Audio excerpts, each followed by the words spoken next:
Assalamualaikum warahmatullahi wabarakatuh. Yang kami hormati Ibu Galuh Tresnamurti, SE, MSI, Waalaikumsalam warahmatullahi ACPA, selaku dosen pengampu mata kuliah akuntansi publik dan rekan-rekan AK 4802 yang kami banggakan. Perkenalkan, kami dari kelompok 2 akan mempresentasikan sebuah materi tentang regulasi keuangan sektor publik di Indonesia. Namun sebelum lanjut, perkenalkan nama saya Agiani Renata Ikwani dengan NIM 10402240017 selaku moderator pada sesi kali ini. Dan di sini saya ditemani oleh rekan-rekan saya yaitu Perkenalkan, nama saya Lalu Muhammad Dava Saputra dengan NIM 10402224000065. Perkenalkan, nama saya Yumna Itama dengan NIM 10402224000145. Perkenalkan saya Nazwa Amelia dengan NIM 1040224000286. Perkenalkan, nama saya Olivia Rosmalin Tambunan dengan NIM 104022430045.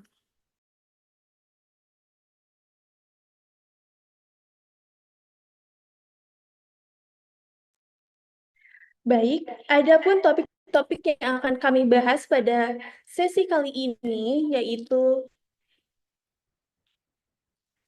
ada pengertian teknik penyusunan regulasi publik, reformasi hukum, perkembangan regulasi sektor, review regulasi akuntansi sektor publik, reformasi keuangan negara, implementasi dan tantangan, studi kasus, dan juga kesimpulan. Nah, tanpa berlama-lama, mari kita mulai saja. Nah, jadi apa sih regulasi itu? Nah, regulasi sendiri merupakan kaidah yang dibuat untuk mengatur petunjuk yang dipakai untuk menata sesuatu dengan aturan dan ketentuan yang harus dijalankan dan juga dipatuhi. Nah, lalu apa sih regulasi publik sendiri? Nah, regulasi publik merupakan ketentuan yang harus dijalankan dan dipatuhi dalam proses pengelolaan organisasi publik. Nah, baik pada organisasi pemerintah pusat, pemerintah daerah, partai politik, yayasan, LSM, organisasi keagamaan, atau tempat peribadatan, dan juga organisasi sosial masyarakat lainnya. Kemudian, untuk materi selanjutnya akan saya serahkan kepada rekan-rekan saya, kepada Ananda Yumna Itama. Waktu dan tempat dipersilakan. Oke, baik. Terima kasih atas kesempatannya. Selanjutnya, kita masuk ke dalam teknik penyusunan regulasi keuangan sektor publik. Jadi, regulasi sendiri diciptakan atau diadakan bertujuan untuk menjaga keteraturan, keadilan, dan efisiensi dalam pemerintahan serta layanan publik. Tanpa regulasi, bisa terjadi banyak penyimpangan, ketidakpastian, dan juga konflik kepentingan.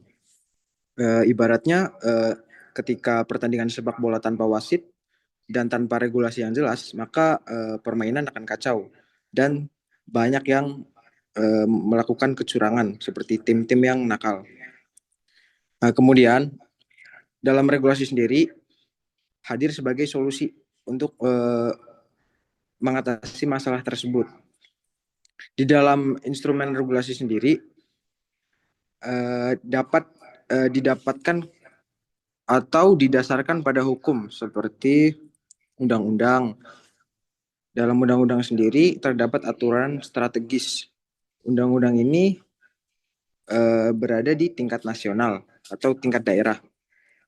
Kemudian ada permen, yaitu peraturan kementerian, seperti regulasi dalam lingkup kementerian, baik Kementerian Keuangan, Kehutanan, dan Kesehatan. Kemudian ada Perda, yaitu peraturan daerah atau aturan khusus suatu daerah tersebut.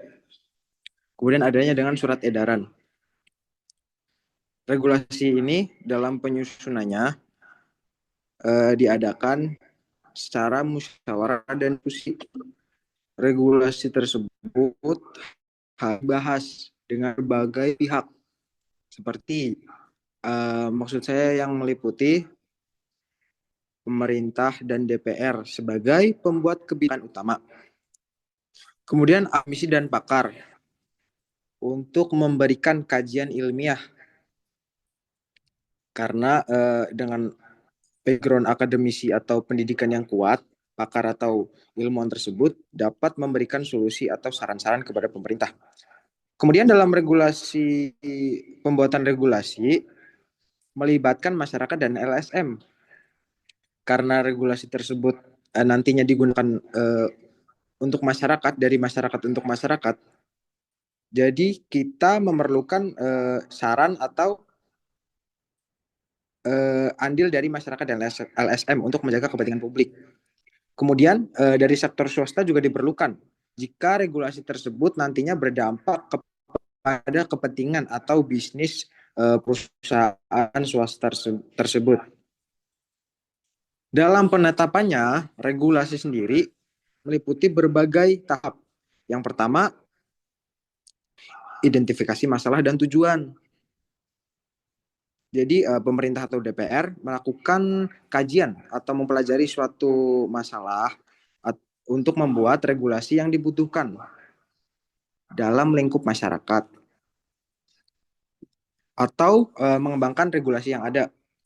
Kemudian yang kedua, terdapat penyusunan naskah akademik. Naskah akademik sendiri merupakan dokumen yang berisi kajian ilmiah dan analisis yang menjadi dasar dalam penyusunan regulasi tersebut. Kemudian dilakukan diskusi dan uji kepada publik. Sebelum regulasi disusun lebih lanjut, agar lebih relevan ya, dilakukan dengan diskusi dan uji publik dengan berbagai pihak yang melibatkan masyarakat, akademisi, organisasi masyarakat, dan perusahaan swasta yang berkepentingan.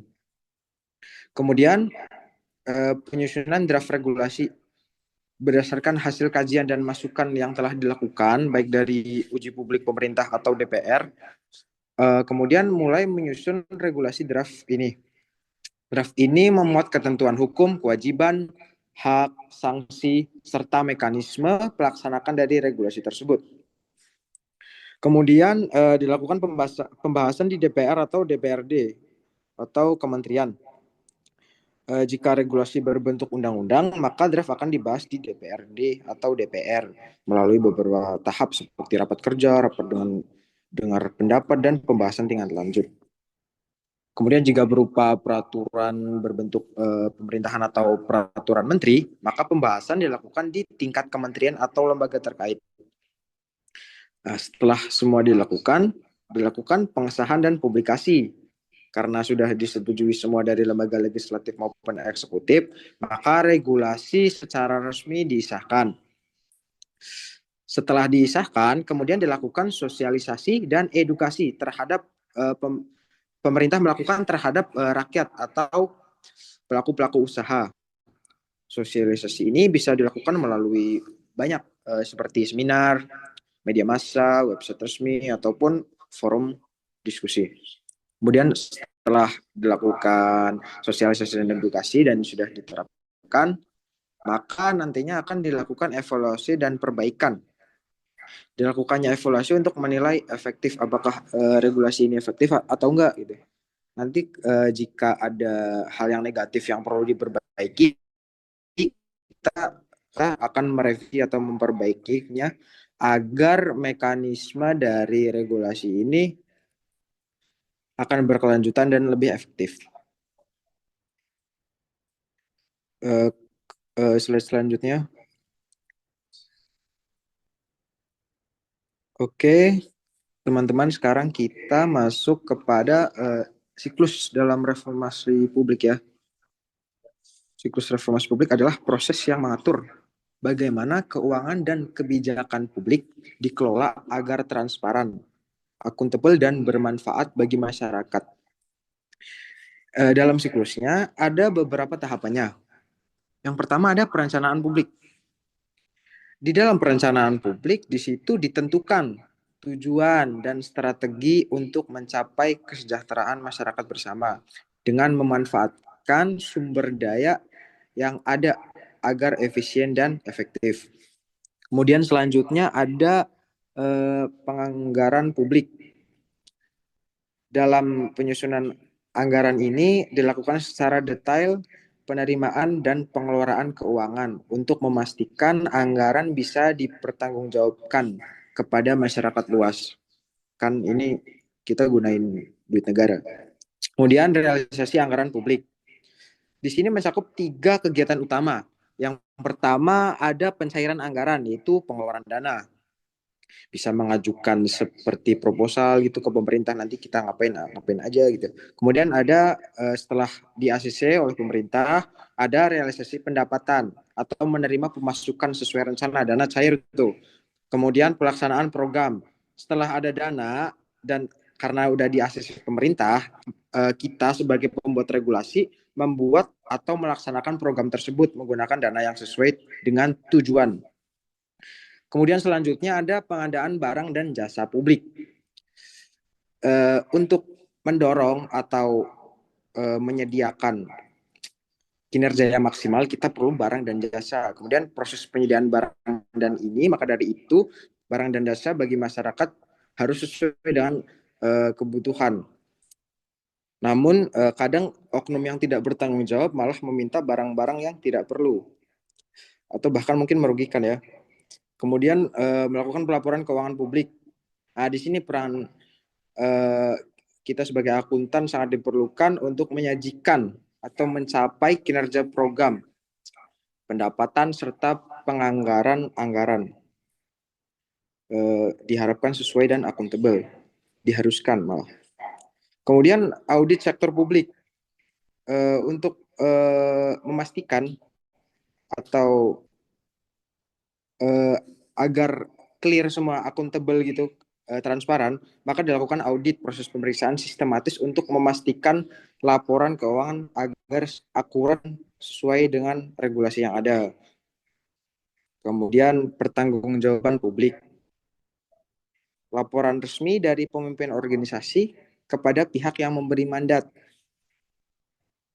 Seperti kepala daerah gitu kan, udah diamanati, dia ngelaporin ke DPR gitu kan. Daerah kami udah ngelakuin ini. Kita nyalurin dana ke yayasan ini atau ke Dewan Penyantun atau dananya dialirin ke sini dan melaporkan dengan bukti yang ada seperti laporan keuangan.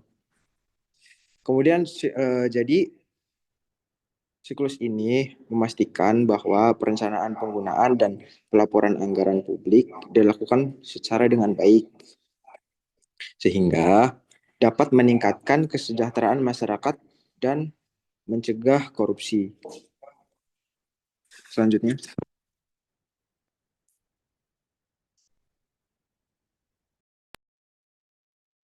Baik, untuk materi selanjutnya akan saya serahkan kepada Lalu Muhammad Dafa Saputra. Kepada Muhammad Lalu, waktu dan tempat saya persilakan. Terima kasih. Sini saya akan menjelaskan hasil regulasi. Di sini terdapat 5 hasil regulasi. Yang pertama, regulasi perencanaan publik. Apa sih contohnya regulasi ini? Yaitu ada Perpres nomor atau Peraturan Presiden nomor 18 tahun 2020 tentang RPJM Nasional tahun 2020 sampai 2024. Yang kedua ada regulasi anggaran publik. Contoh regulasi ini adalah Undang-Undang Nomor 20 Tahun 2019 tentang Anggaran Pendapatan dan Belanja Negara atau APBN tahun anggaran 2020. Yang ketiga ada regulasi tentang pelaksanaan realisasi anggaran publik. Contohnya itu yaitu Perpres Nomor 54 Tahun 2020 tentang perubahan postur dan rincian anggaran pendapatan dan belanja negara tahun anggaran 2020. Yang keempat, regulasi pengadaan barang dan jasa publik. Contohnya yaitu SK Gubernur tentang pemenang dalam pengadaan barang dan jasa. Yang kelima dan yang terakhir adalah regulasi laporan pertanggungjawaban publik. Contohnya yaitu peraturan daerah tentang penerimaan laporan pertanggungjawaban gubernur atau bupati atau wali kota. Terima kasih.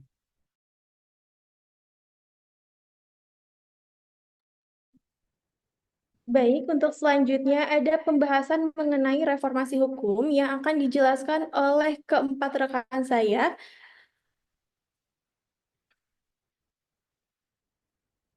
Untuk waktu dan tempat saya persilahkan.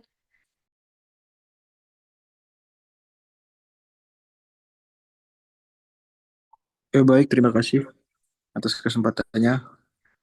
Yang pertama di sini kita membahas tentang Undang-Undang Nomor 17 yang mengatur eh, pemerintah dalam pemerintahan negara, diatur dalam Undang-Undang 17 tentang pelaksanaan otonomi daerah agar daerah memiliki kewenangan mengatur urusan sendiri, tetapi tetap dalam kerangka Negara Kesatuan Republik Indonesia.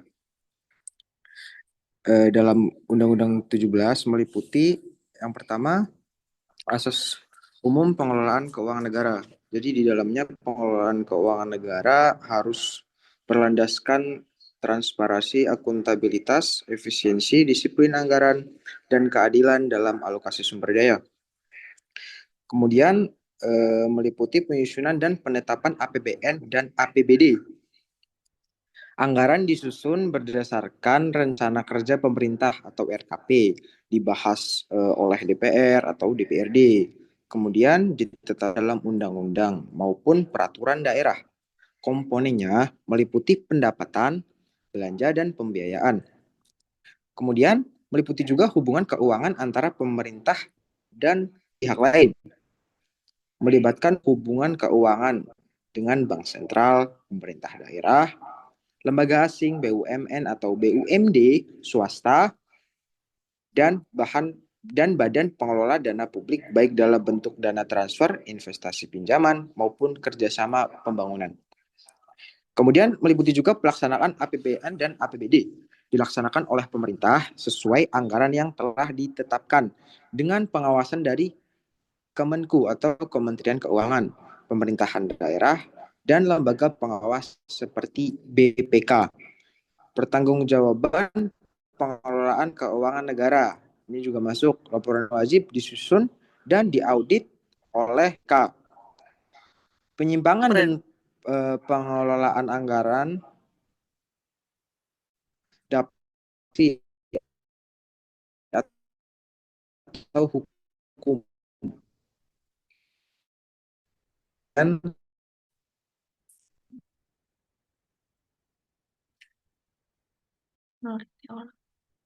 Selanjutnya ada Undang-Undang Pasal 1 Tahun 2004 tentang Perbendaharaan Negara mengatur bagaimana pengelolaan keuangan negara dilakukan secara efisien, transparan, dan akuntabel. Yang poin pertama ada tujuan. Tujuannya yaitu untuk mengatur sistem pembendaharaan negara agar keuangan negara dikelola dengan tertib, efisien, dan dapat dipertanggungjawabkan. Yang kedua ada pengelolaan keuangan negara. Dilakukan oleh pemerintah pusat dan daerah sesuai anggaran yang telah ditetapkan dalam APBN dan APBD. Yang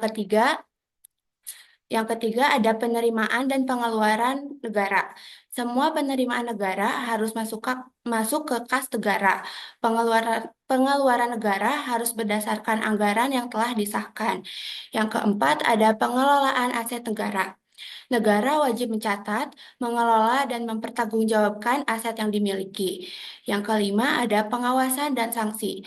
Ada mekanisme pengawasan dan sanksi bagi pelanggaran dalam pengelolaan keuangan negara. UU ini bertujuan memastikan keuangan negara dikelola dengan baik agar tidak terjadi penyimpangan atau korupsi.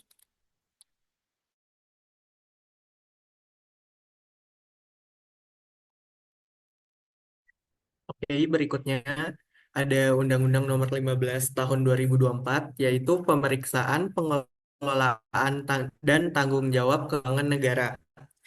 Mengatur pemeriksaan pengelolaan dan tanggung jawab keuangan negara. UU ini memberikan tugas dan wewenang kepada Badan Pemeriksa Keuangan atau BPK untuk melakukan pemeriksaan tersebut. Di poin pertama ada pengertian pemeriksaan dan pemeriksa.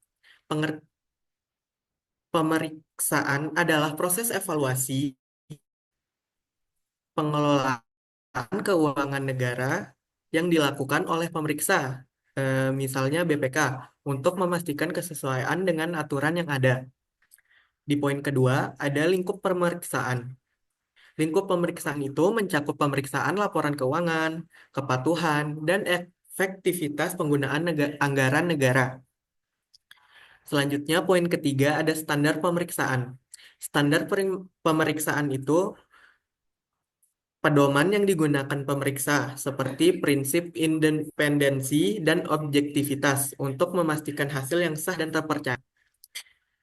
Poin keempat, ada hasil pemeriksaan dan tindak lanjut. Laporan yang berisi temuan dan rekomendasi untuk perbaikan diikuti oleh tindakan dari instansi terkait untuk memperbaiki kesalahan. Poin yang kelima atau terakhir yaitu pengenaan ganti kerugian negara. Jika ada kerugian negara akibat penyalahgunaan anggaran, pihak yang bertanggung jawab atau harus mengganti kerugian tersebut.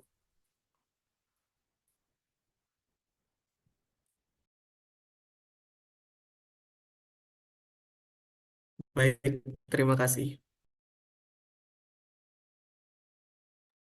Baik, selanjutnya Undang-Undang 32 tahun 2004 Pemerintahan Daerah mengatur pemerintahan daerah dan pelaksanaan otonomi daerah agar daerah memiliki kewenangan mengatur urusan sendiri, tetapi tetap dalam kerangka Negara Kesatuan Republik Indonesia.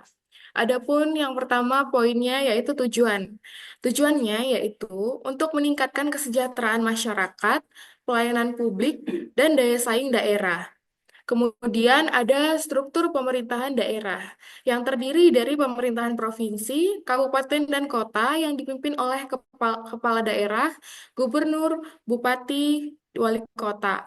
DPRD berfungsi sebagai lembaga legislatif daerah. Kemudian poin ketiga ada pembagian wewenang. Pembagian pusat tetap mengurus urusan strategi seperti keamanan, kebijakan luar negeri, nutrisi, agama, fisikal. Terus kemudian ada hubungan pusat dan daerah. Ada tugas pembantuan di mana pusat bisa memberikan tugas kepada daerah dengan anggaran tertentu. Kemudian ada pengawasan dan akuntabilitas. Pemerintah pusat tetap mengawasi daerah untuk mencegah penyimpangan. UU ini memberi lebih banyak kewenangan kepada daerah agar lebih mandiri, tetapi tetap dalam sistem yang diawasi pusat. Undang-Undang Nomor 32 Tahun 2004 ini telah tergantikan dengan Undang-Undang Nomor 23 Tahun 2014. Boleh di next. Untuk materi selanjutnya akan saya serahkan kepada Lalu Muhammad Dafa. Kepada Lalu Muhammad Dafa, waktu dan tempat saya persilahkan. Baik, terima kasih lagi Gia. Di sini saya akan membahas perkembangan regulasi sektor. Yang pertama ada reformasi keuangan negara di tahun 2003 sampai tahun 2004. Yang pertama ada Undang-Undang Nomor 17 tahun 2003 yang membahas tentang keuangan negara. Undang-Undang Nomor 17 tahun 2003 menetapkan definisi dan ruang lingkup keuangan negara serta prinsip pengelolaannya seperti transparansi dan akuntabilitas. Yang kedua ada Undang-Undang Nomor 1 tahun 2004 membahas tentang pembendaharaan negara. Undang-Undang Nomor 1 tahun 2004 itu mengatur sistem pembendaharaan negara termasuk pengelolaan penerimaan dan pengeluaran kas. Yang terakhir ada Undang-Undang Nomor 15 tahun 2004 Pemeriksaan Keuangan Negara. Undang-Undang Nomor 15 tahun 2004 memperkuat peran Badan Pemeriksa Keuangan atau BPK dalam memeriksa pengelolaan dan tanggung jawab keuangan negara.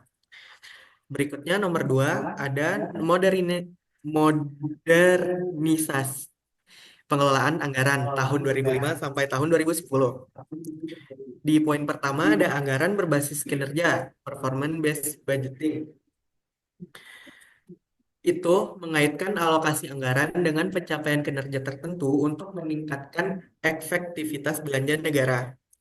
Yang kedua ada penggunaan DIPA atau Daftar Isian Pelaksanaan Anggaran. Daftar Isian Pelaksanaan Anggaran atau DIPA adalah dokumen resmi dasar pelaksanaan anggaran oleh satuan kerja pemerintah atau memuat detail alokasi dan rencana kegiatan. Yang ketiga, ada implementasi sistem pembendaharaan dan anggaran negara atau SPAN, yaitu sistem informasi terintegrisasi untuk meningkatkan efisiensi dan akurasi pengelolaan keuangan negara.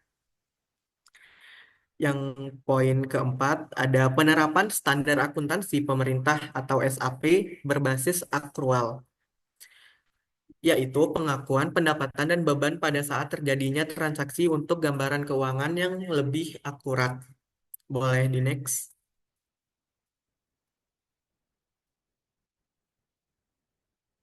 Nah, yang ketiga ada digitalisasi dan integrasi keuangan publik dari tahun 2017 sampai sekarang. Di nomor 3 ini, poin pertama yaitu sistem digital untuk pengelolaan keuangan. Ada SPAN, SIKD, e-budgeting, dan e-planning.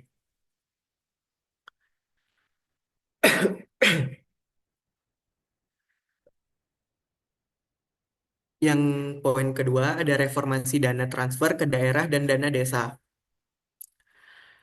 Itu penyesuaian mekanisme transfer dana untuk memastikan alokasi sesuai kebutuhan dan prioritas lokal.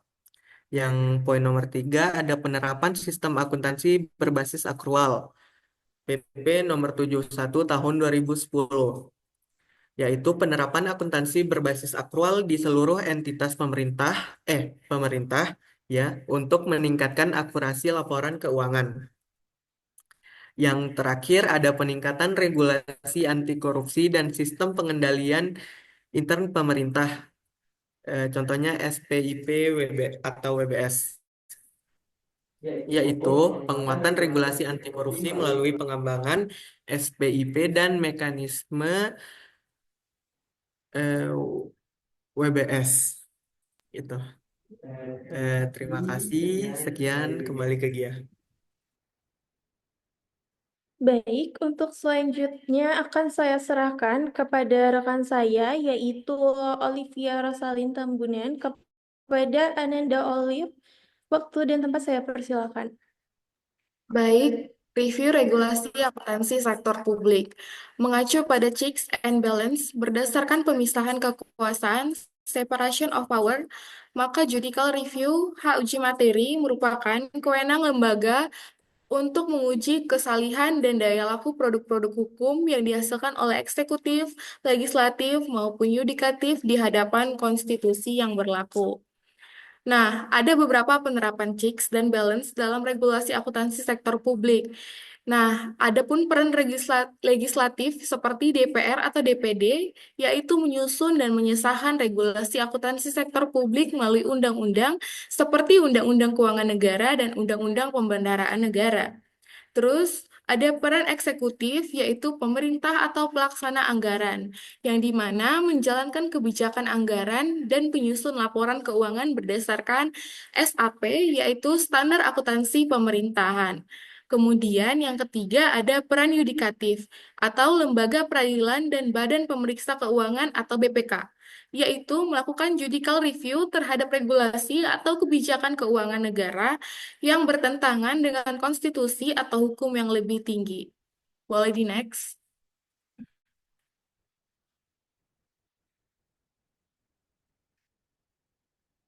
Kemudian ada reformasi keuangan negara. Yang pertama adalah Undang-Undang 17 tahun 2023 tentang keuangan negara. Yang kedua ada Undang-Undang nomor 1 tahun 2004 tentang pembendaharaan negara. Kemudian ada Undang-Undang nomor 15 tahun 2004 tentang pemeriksaan pengelolaan keuangan negara oleh BPK berdasarkan SAP. Boleh di next. Baik, untuk materi selanjutnya akan saya serahkan kepada Najwa Amelia. Kepada Najwa Amelia, waktu dan tempat saya persilakan. Baik, selanjutnya ada implementasi dan tantangan. Yang pertama ada implementasi. Poin pertama yaitu ada penyusunan kebijakan dan kerangka hukum. Proses perancangan aturan yang mengatur pengelolaan keuangan negara agar lebih sistematis, transparan, dan akuntabel. Regulasi ini mencakup tata kelola keuangan publik, pengelolaan BUMN, serta mekanisme pengawasan fiskal. Poin kedua ada penganggaran berbasis kinerja. Sistem penganggaran yang menekankan pencapaian hasil dan efisiensi dalam penggunaan anggaran. Setiap alokasi dana harus memiliki indikator kinerja yang jelas, sehingga anggaran digunakan secara optimal dan berdampak nyata. Yang ketiga ada digitalisasi dan transparansi. Pemanfaatan teknologi dalam pengelolaan keuangan negara untuk meningkatkan efisiensi, mencegah penyimpangan, serta memastikan keterbukaan informasi. Contohnya sistem e-budgeting dan e-audit memungkinkan pemantauan keuangan secara real-time. Yang keempat, ada penguatan lembaga pengawas. Memperkuat peran lembaga seperti BPK, KPK dalam mengawasi tata kelola keuangan publik. Langkah ini mencakup peningkatan independensi, optimalisasi teknologi audit, serta pemberian sanksi tegas terhadap pelanggaran regulasi. Yang kedua, ada tantangan. Poin pertama ada korupsi dan penyalahgunaan anggaran. Masalah utama dalam pengelolaan keuangan publik adalah praktik korupsi, suap, dan penyalahgunaan dana yang menyebabkan kebocoran anggaran dan menghambat pembangunan. Yang kedua, ada kurangnya kepatuhan dan kesadaran. Banyak sekali pihak, termasuk instansi pemerintah dan masyarakat, yang masih kurang sadar akan pentingnya transparansi dan akuntabilitas dalam pengelolaan keuangan. Hal ini menyebabkan regulasi sering dilanggar. Yang ketiga, ada keterbatasan sumber daya dan infrastruktur. Kurangnya tenaga ahli, teknologi, serta sistem pengawasan yang memadai membuat pengelolaan keuangan publik tidak berjalan optimal, terutama di daerah terpencil. Yang keempat, ada dinamika ekonomi dan politik. Perubahan kondisi ekonomi global, inflasi, hingga kebijakan politik sering memengaruhi stabilitas keuangan negara, sehingga perencanaan anggaran menjadi sulit diprediksi dan rentan terhadap kepentingan politik. Yang terakhir, ada kurangnya partisipasi publik. Minimnya keterlibatan masyarakat dalam pengawasan anggaran membuat pengelolaan keuangan publik rawan disalahgunakan. Padahal transparansi dan partisipasi publik penting untuk memastikan anggaran digunakan dengan benar. Next.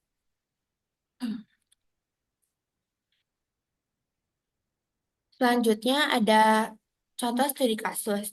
Pada tahun 2024 ada terjadi manipulasi laporan keuangan PT Indofarma Tbk. PT Indofarma Tbk adalah badan usaha milik negara atau BUMN yang bergerak di sektor farmasi.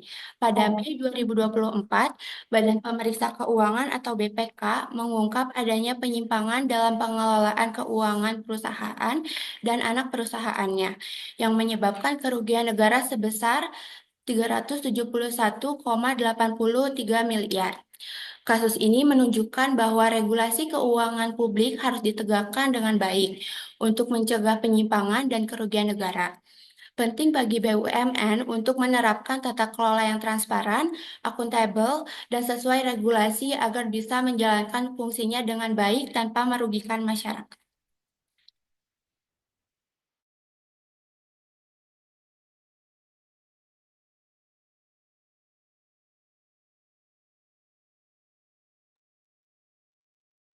Nah, baik, sebelum ditutup, kami membuka sesi diskusi dan pertanyaan.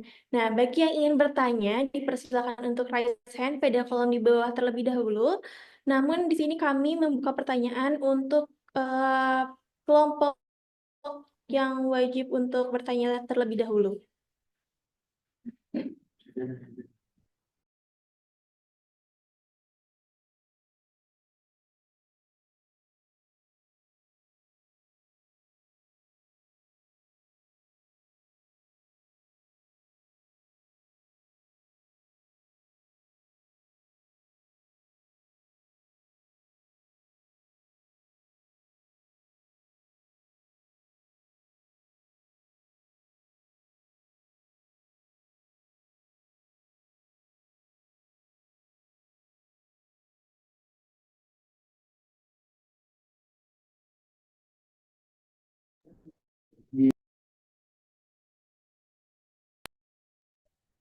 ini untuk penanggap wajib terlebih dahulu.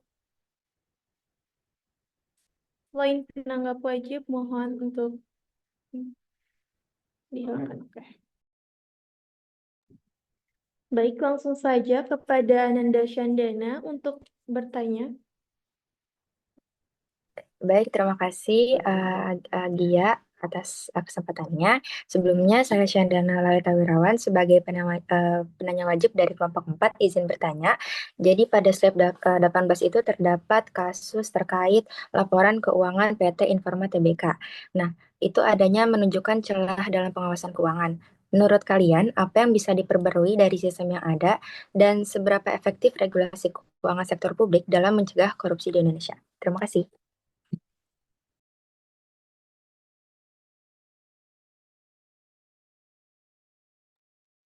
Baik, untuk pertanyaannya mungkin kami tampung terlebih dahulu.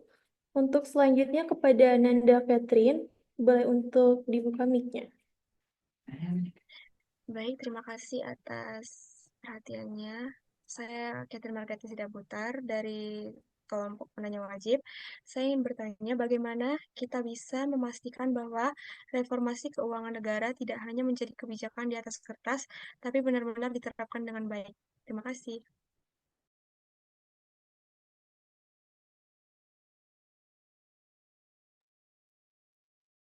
Baik, untuk selanjutnya kepada Ananda M. Rizky Dwi JJ untuk silakan. Oke, terima kasih atas kesempatannya, Gia. Izin bertanya mengenai perkembangan regulasi sektor, di mana pada modernisasi pengelolaan anggaran, yaitu pada tahun 2005 sampai dengan 2010, di mana salah satunya itu adalah anggaran berbasis kinerja. Nah, bagaimana cara memastikan bahwa anggaran berbasis kinerja ini benar-benar mencerminkan efisiensi dan efektivitas dalam pengelolaan dana publik? Terima kasih.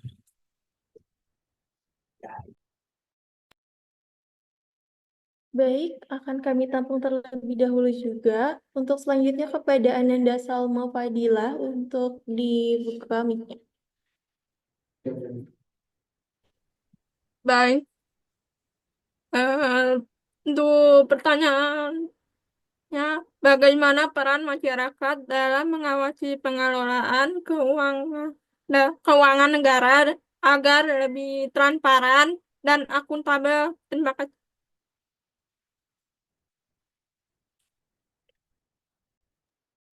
Baik, terima kasih untuk pertanyaannya. Selanjutnya kepada Ananda Nazwaulia untuk dipersilakan.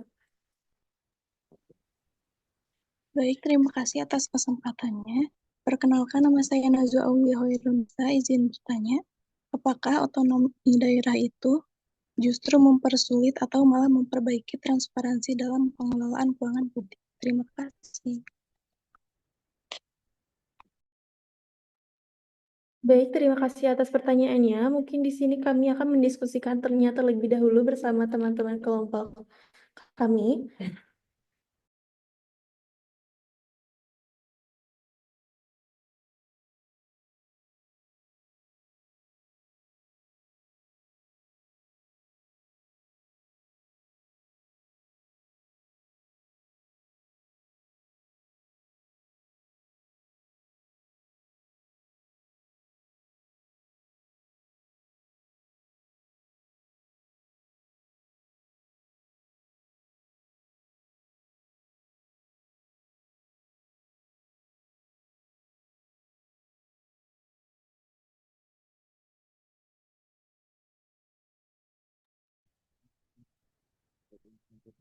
Tadi dari teman kita,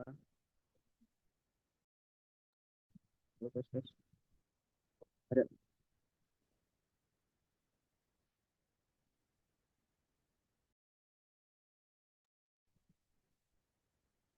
Gue keluar dulu ya. Oh ada, udah. Oke, izin menjawab pertanyaan dari Catherine.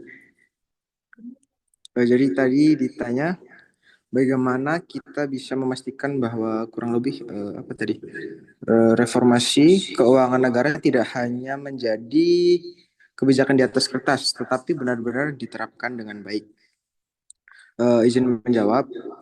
Jadi reformasi keuangan negara akan percuma ya kalau hanya jadi wacana tanpa tindakan nyata, itu benar. Jadi yang perlu dilakukan adalah pemerintah atau kita memastikan transparansi di setiap tahap dalam pengelolaan keuangan, seperti memperketat pengawasan atau membuat regulasi-regulasi yang jelas, kemudian memberikan sanksi yang tegas dan yang benar-benar memberi efek jera kepada para pelaku-pelaku yang nakal tersebut, serta mendorong partisipasi publik atau masyarakat dalam pengelolaan untuk mengontrol anggaran tersebut. Apakah sudah menjawab? Sudah, terima kasih Umon.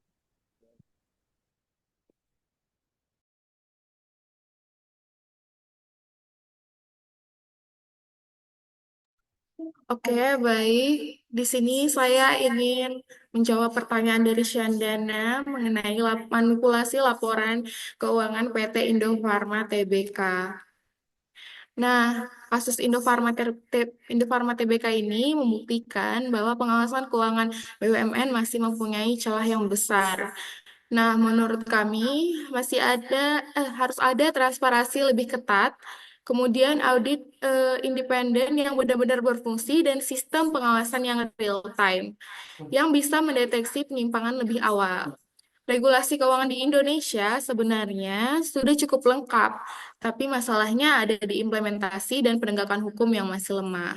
Apakah saya sudah menjawab pertanyaan dari Saudari Syandana? Oke, baik. Terima kasih, Olive. Baik, sama-sama.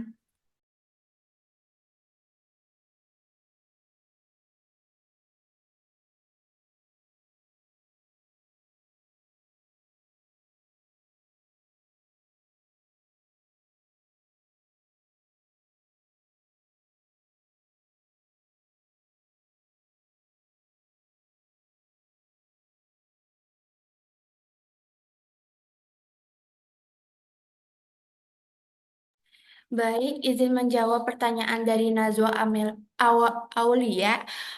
Pertanyaannya, apakah otonomi daerah justru memperumit atau memperbaiki transparansi dalam pengelolaan keuangan publik?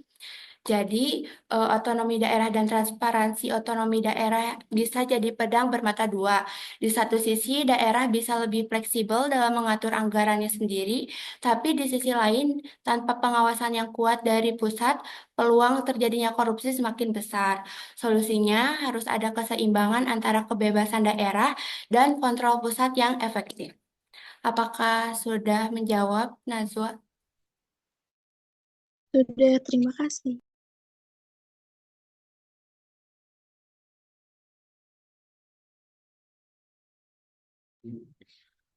Baik, di sini saya akan menjawab pertanyaan dari saudara M. Rizky. Ya, pertanyaannya adalah bagaimana cara memastikan bahwa sistem anggaran berbasis kinerja benar-benar mencerminkan efisiensi dan efektivitas penggunaan dana publik. Nah, jadi supaya sistem ini benar-benar jalan, harus ada indikator keberhasilan yang jelas dan bukan sekedar formalitas. Nah, program yang tidak efektif ini harus dievaluasi ataupun juga dihentikan. Nah, jadi bukan malah terus mendapat anggaran. Nah, terus transparansi dan laporan berkala juga harus mudah diakses agar masyarakat juga bisa ikut memantau apakah uang negara ini benar-benar digunakan dengan baik. Nah, mungkin segitu dari saya. Apakah terjawab? Baik, terjawab, Teh. Terima kasih, Teh. Baik.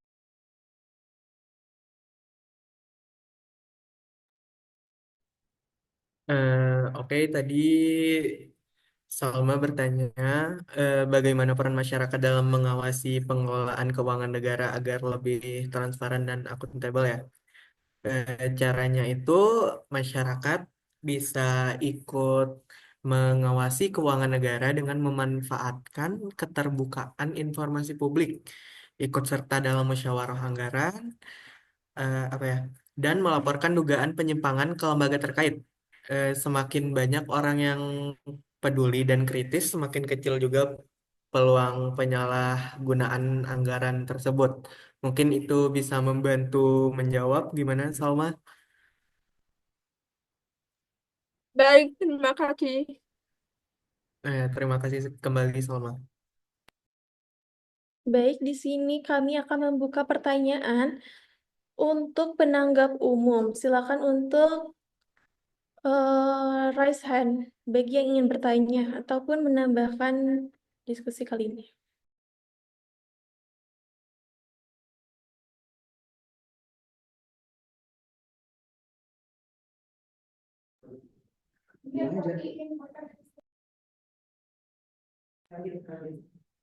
Mungkin di sini kami agar mengefektifkan waktu juga, kami akan membatasi sebanyak 5 pertanyaan. Silakan bagi yang ingin bertanya untuk raise hand.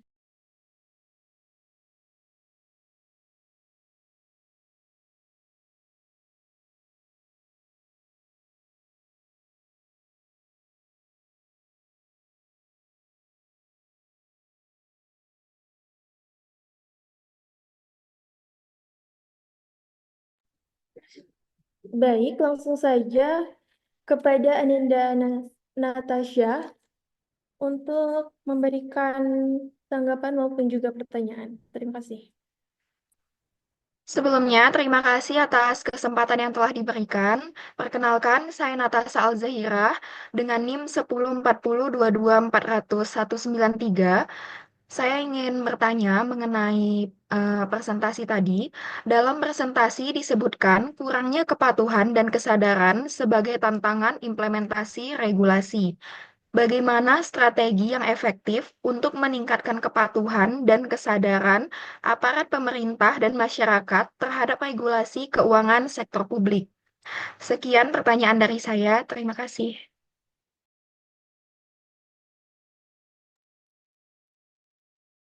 Baik, untuk selanjutnya kepada Saudari Intan, silakan untuk menyampaikan pendapat maupun pertanyaannya. Terima kasih. Baik, sebelumnya terima kasih atas kesempatannya. Perkenalkan, nama saya Intan Aulia dari kelompok 1. Saya ingin bertanya, dalam presentasi disebutkan digitalisasi dan integrasi keuangan publik seperti SPAN, SIKD, e-budgeting, dan e-planning. Sejauh mana integrasi sistem-sistem ini telah efektif mengurangi fraud dan meningkatkan efisiensi pengelolaan keuangan negara? Dan apa tantangan utamanya dalam implementasinya? Terima kasih.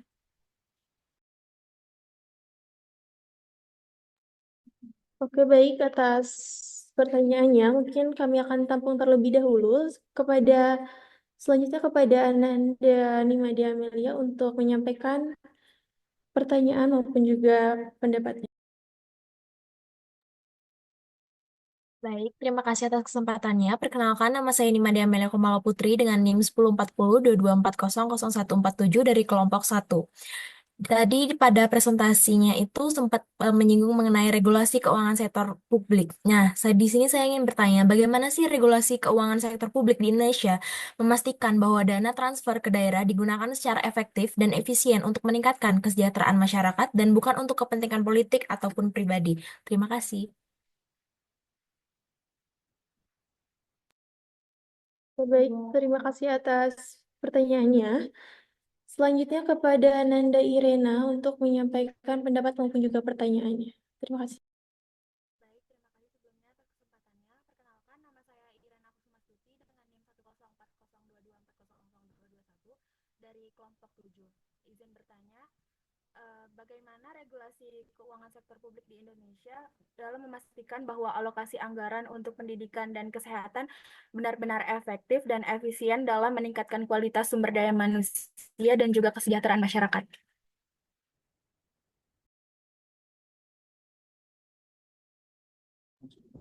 Mohon maaf, boleh untuk diulang karena tadi sempat tidak terdengar. Oke, sebentar. Perkenalkan, nama saya Irena Kusumastuti dengan NIM 104022400221 dari kelompok 7. Di sini saya ingin bertanya bagaimana regulasi keuangan sektor publik di Indonesia memastikan bahwa alokasi anggaran untuk pendidikan dan kesehatan benar-benar efektif dan efisien dalam meningkatkan kualitas sumber daya manusia dan untuk kesejahteraan masyarakat. Terima kasih.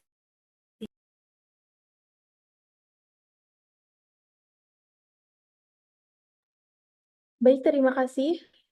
Selanjutnya kepada Ananda Diva untuk menyampaikan pendapat maupun juga pertanyaannya. Terima kasih. Baik, terima kasih atas memberi saya kesempatan.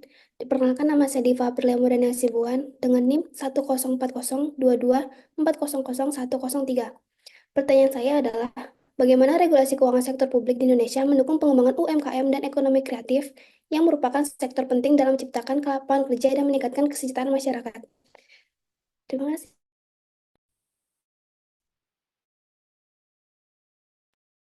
Baik, terima kasih atas pertanyaannya.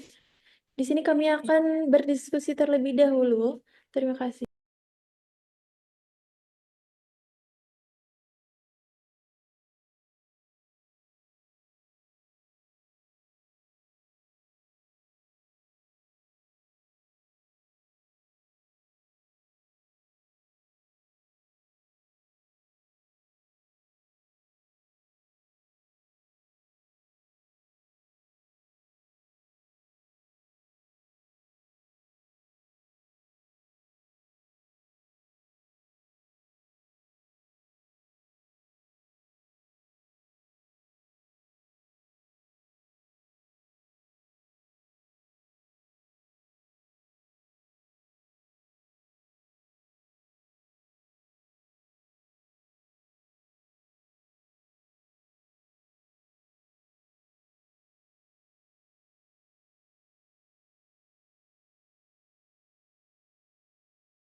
Oke, baik. Untuk pertama mungkin jawab pertanyaan dari Intan ya tadi nanyanya apa namanya sejauh mana integrasi sistem-sistem seperti SPAN, SIKD dan e-budgeting, e-planning telah efektif ya mengurangi fraud dan meningkatkan efisiensi. Mungkin untuk itu meskipun digitalisasi menjanjikan transparansi dan efisiensi, integrasi penuh sistem keuangan publik masih menghadapi tantangan. Efektivitas pengurangan fraud bergantung pada pengawasan yang ketat dan SDM yang kompeten dalam mengoperasikan sistem. Di sini ada beberapa tantangan utama. Yang pertama tuh ada interoperabilitas. Itu tuh sistem yang berbeda yang mungkin tidak mudah terintegrasi karena perbedaan platform dan standar data. Yang kedua tuh ada keamanan cyber. Sistem terpusat rentan terhadap serangan cyber yang dapat mengganggu operasional dan membocorkan data. Terus ada kesenjangan digital. Kesenjangan digital tuh maksudnya tuh kayak nggak semua daerah mempunyai infrastruktur dan SDM yang memadai gitu loh untuk mengadopsi sistem digital. Terus tantangan yang terakhir ya mungkin itu ada perubahan budaya. Kita mengadopsi sistem baru yang membutuhkan perubahan budaya kerja dan peningkatan kapasitas SDM gitu. Mungkin membantu Intan atau gimana? Sudah terjawab. Terima kasih, Dava. Terima kasih kembali Intan. Izin menjawab pertanyaan dari Iren. Untuk pertanyaannya yaitu bagaimana regulasi keuangan sektor publik di Indonesia memastikan bahwa alokasi anggaran untuk pendidikan dan kesehatan benar-benar efektif dan efisien dalam meningkatkan kualitas sumber daya manusia dan kesejahteraan masyarakat. Nah, untuk jawabannya, pemerintah telah mengalokasikan anggaran yang signifikan untuk pendidikan dan kesehatan. Namun, efektivitas dan efisiensi penggunaan anggaran ini masih menjadi perhatian. Regulasi keuangan sektor publik perlu memastikan bahwa alokasi anggaran untuk pendidikan dan kesehatan didasarkan pada data dan analisis yang akurat, serta dipantau dan dievaluasi secara berkala. Selain itu, perlu ada mekanisme yang transparan dan akuntabel untuk memastikan bahwa anggaran tersebut benar-benar digunakan untuk meningkatkan kualitas pendidikan dan kesehatan, serta memberikan manfaat yang maksimal bagi masyarakat. Apakah terjawab, Iren? Iya, sudah terjawab. Terima kasih, Nazwa. Terima kasih kembali. Oke, selanjutnya izin menjawab pertanyaan dari Rifa.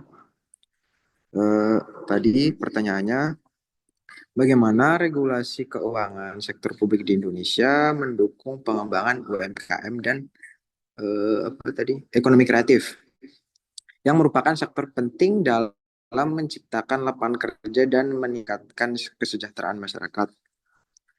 Jadi regulasi keuangan sektor publik di Indonesia telah memberikan perhatian yang lebih bahkan besar terhadap pengembangan UMKM dan ekonomi kreatif. Pemerintah telah mengeluarkan berbagai kebijakan dan program yang bertujuan untuk meningkatkan akses UMKM terhadap pembiayaan, pelatihan, dan pemasaran. Namun ada catatan, masih ada beberapa kendala yang dihadapi oleh banyak UMKM, seperti birokrasi yang rumit, persyaratan yang ketat atau regulasi, dan kurangnya informasi yang ada. Seperti kadang ada aturan baru gini, tapi ternyata nggak sampai ke pelaku UMKM tersebut. Untuk lebih mendukung pengembangan UMKM dan para pelaku ekonomi kreatif, regulasi perlu lebih disederhanakan, transparan, dan adaptif terhadap kebutuhan UMKM dan para pelaku ekonomi itu sendiri atau masyarakat, kurang lebihnya. Selain itu, perlu ada koordinasi yang baik antar lembaga pemerintah dan swasta dalam memberikan dukungan kepada para pelaku UMKM dan para pelaku ekonomi. Apakah sudah menjawab? Baik, sangat menjawab. Terima kasih, Mun. Baik, sama-sama, Diva. Oke, izin menjawab pertanyaan dari Amel. Bagaimana regulasi keuangan sektor publik di Indonesia memastikan bahwa dana transfer ke daerah digunakan secara efektif dan efisien untuk masyarakat, bukan untuk kepentingan politik ataupun pribadi. Nah, pemerintah melakukan berbagai upaya untuk meningkatkan efektivitas dan akuntabilitas dana ke daerah melalui penyaluran dana yang tepat, terus penguatan pengawasan, terus meningkatkan kapasitas pemerintah di daerah tersebut.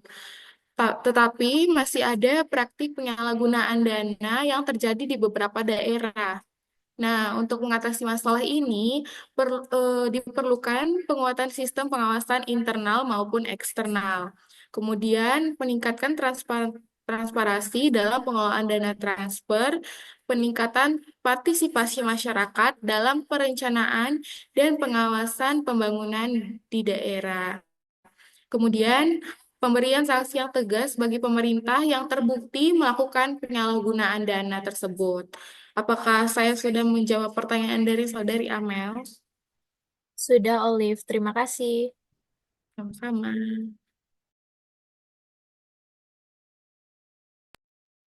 Baik, di sini saya akan menjawab pertanyaan dari Natasha, yaitu bagaimana strategi yang efektif untuk meningkatkan kepatuhan dan kesadaran aparat pemerintah dan masyarakat terhadap regulasi keuangan sektor publik. Nah, jadi untuk meningkatkan kepatuhan terhadap regulasi keuangan sektor publik ini ada beberapa langkah yang bisa dilakukan. Nah, yang pertama itu kayak sosialisasi dan juga edukasi itu harus diperluas agar pegawai dan juga masyarakat itu paham aturan yang berlaku. Nah, kemudian yang kedua, ini harus adanya pelatihan bagi aparat penting supaya mereka ini bisa menerapkan aturan dengan benar. Nah, kemudian yang ketiga ini seringkali terjadi di Indonesia bahwasanya penegakan hukum itu harus tegas dan juga transparan agar ada efek jerah. Karena kan di sini itu kalau misalkan tidak ada efek jerah malah memotivasi pelaku lainnya untuk berbuat hal yang sama seperti sebelumnya. Nah, kemudian perlu adanya pemberian insentif bagi instansi yang patuh, bisa jadi motivasi tambahan agar tidak berbuat negatif. Kemudian yang terakhir itu perlu adanya kampanye kesadaran yang digencarkan. Supaya apa? Jadi supaya kepatuhan terhadap aturan ini itu bisa menjadi kebiasaan dalam tata kelola pemerintahan. Apakah terjawab? Cukup terjawab. Terima kasih dia atas jawabannya. Baik, terima kasih kembali.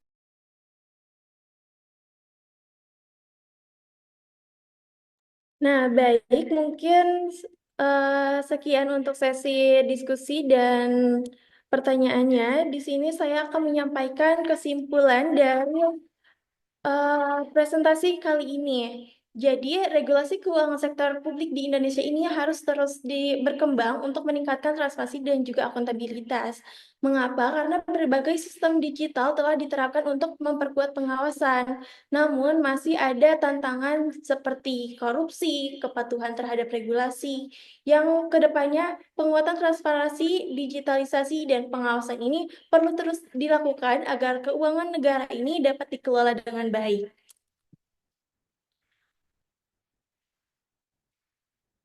Nah, baik, mungkin sekian pembahasan mengenai regulasi keuangan sektor publik di Indonesia dari kami. Kurang lebihnya mohon dimaafkan. Terima kasih atas perhatiannya. Wassalamualaikum warahmatullahi wabarakatuh.